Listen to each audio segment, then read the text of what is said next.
Hey, let everybody know your name, where you from, man. What's up, this is Tope, representing Portland, Oregon, Oakland, California, the West Coast in general, Northwest, all that. Alright, no doubt. How did you come up with the name Tope? It's just like an abbreviation of a really bad rap name, like when everyone was in the lyrical miracle phase. And it was actually my friend's rap name in high school, and then he was done with it, and I was like, bro, let me take your name, and he let me have it, and then it's just gotten shorter and shorter, so. Okay. You know, Tope. And my real name is Anthony or Tony, so it kind of is like similar to my real name too, so. Alright, Yeah. Who or what inspired you to become an artist and producer, and how did you get started? Man, I think just being a fan first and foremost of music all my life. Like I grew up in a really musical family where everyone played a lot of instruments, but me and my sister were the only ones that weren't like classically trained, just because, you know, our upbringing, my mom didn't really have the money to put us in musical lessons. So I was always into sports as a kid, but I just had a passion for music, and once I realized I wasn't going to be in the NBA, you know, I started focusing more on the music and writing, and then from there it just sprung into producing. It really happened like my mom passed away when I was 19, so it was really like an outlet from there to like just express things and like not feel that pain. So music was really like an outlet at that point in time. Ever since then I've just been taking it more and more serious. Okay, what other artists and producers have you worked with?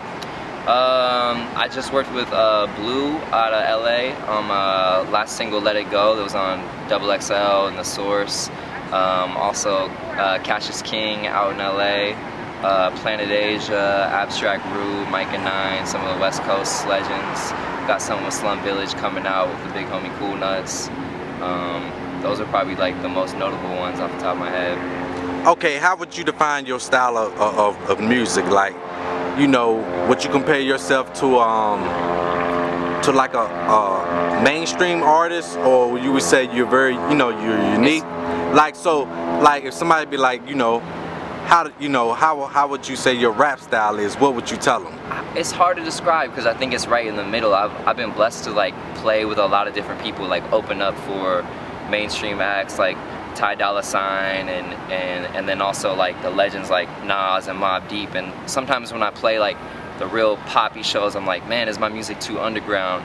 And then if I play a real underground show, I'm like, man, is my music too poppy? So it's like somewhere in the middle where it's just, you know, there is a pop appeal, but there's still like lyrical content to it. But I think just soulful music and having a message, like I really like to talk about real things, like whether it's my life or struggles that people can relate to. Like I just really try and hit people with something that they can feel, you know, whatever the message is. Okay, how do you go about putting your songs and music together? How do you come out with your ideas, your concepts?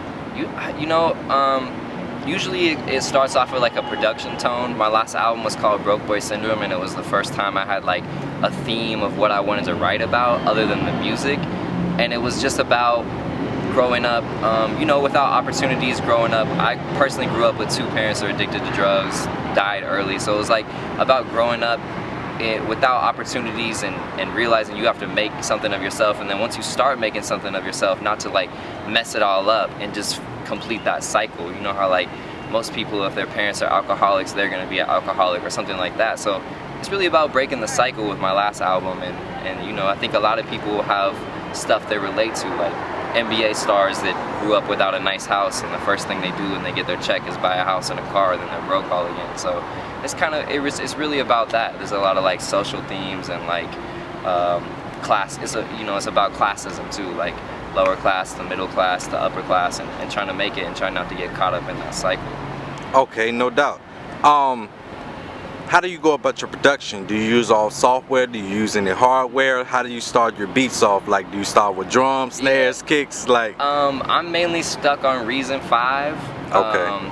And I usually go with the sample, to be honest with you. I usually play the chops out first, and then I'm laying everything after that. I heard a lot of people do drums first and then play the sample in, but I don't know, I always like to try and get the chops down without any drums or just a kick, and then start layering everything. So I think mainly it's really based off the sample. I'm like trying to get more and more into non-sampling, but I gotta get my chops up.